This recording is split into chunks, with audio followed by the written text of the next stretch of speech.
কংগ্ৰেসে আমাৰ লখিমপুৰ সমষ্টিৰ পৰা এখনো সিট নাপায়। লখিমপুৰ সমষ্টিৰ পৰা এখনো সিট নাপায়। কিয় নাপায়?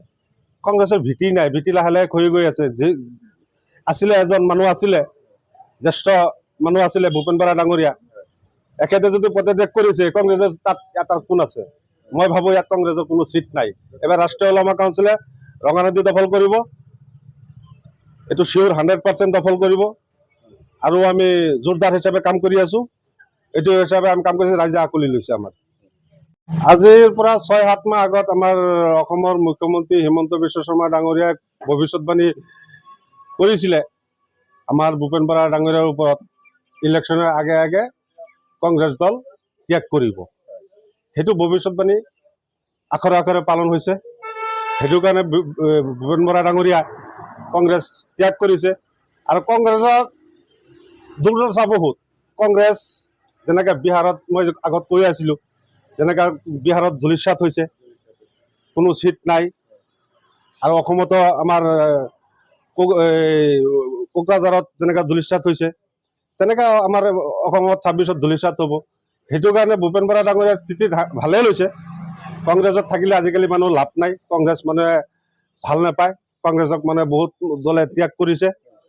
আজি শুনা পাইছোঁ ছ'চিয়েল মিডিয়াত ভূপেন বৰা ডাঙৰীয়া ত্যাগ কৰিছে, তাৰ লগত আৰু 6-7জন মানুহ বিধায়ক ত্যাগ কৰিছে। কংগ্ৰেছত আজিকালি কাম নাই। কংগ্ৰেছ হ'ল সিহঁতৰ নিজৰ স্বাৰ্থৰ কাৰণে ঘূৰি থাকে। সিহঁতৰ মানে ভাবে আমি আছোঁ, বিৰোধী দল হিচাপে সিহঁতে আছোঁ। সিহঁতে ভাবে আগৰ যুগ আছে, আগৰ যুগ এইবিলাক নাই। আগৰ যুগ থাকিলে তেতিয়াহ'লে মানুহ এনেকৈ সিহঁতক নৎসাত নকৰিলেহেঁতেন, কংগ্ৰেছক এনেকৈ নৎসাত নকৰিলেহেঁতেন। কংগ্ৰেছ লাহে লাহে অসমৰ পৰা নাইকিয়া হৈ যাব। যেনেকৈ আমাৰ AIDF দলৰ আমাৰ লাহে লাহে তল পৰি আছে, তেনেকৈ আমাৰ কংগ্ৰেছ দল ইয়াৰ পৰা নাইকিয়া হৈ যাব। এটা সময়ত ভূপেন বৰাই যেতিয়া নেকি কংগ্ৰেছৰ দুৰ্বল স্থিতি আছিলে, তেতিয়া কংগ্ৰেছৰ ভূপেন বৰাই সেই সময়ত কংগ্ৰেছত পিতাই ৰাখিছিলে। সেইটো জ্যেষ্ঠ নেতা সেইটো হিচাপে সি দলৰ দায়িত্ব দিছিলে। আমাৰ দলৰ দায়িত্ব হিচাপে সি কাম কৰি লৈ গৈছিলে। যেনেকেই পাৰিছে, যি কষ্টৰেই পাৰিছে, সি দলৰ দায়িত্ব পূৰণ কৰিছিলে। দলত আজিকালি দুমুখীয়া হৈ গ'ল। সিহঁতৰ ইয়াত থৈ তাক কৰে, তাক থৈ তাত কৰে। সেইটো কাৰণে সিহঁতে অনিচ্ছা হৈ পেলাই ভূপেন বৰা ডাঙৰীয়া দল ত্যাগ কৰিছে, শুনা পাই আছোঁ।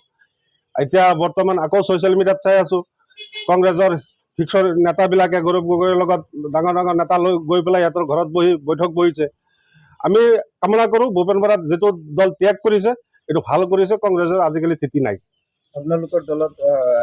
আমাৰ দলতো দৰ্জা খোলাই আছে। আমাৰ দলতো হৰ মানুহ সোমাব পাৰে। 3,50,00,000 জনতাৰ কাৰণে আমাৰ দৰ্জা খোলা আছে। আমি অকলে দল নকৰোঁ, ৰাইজৰ হৈ ৰাইজৰ মাত মাতিবৰ কাৰণে দল কৰি আছোঁ।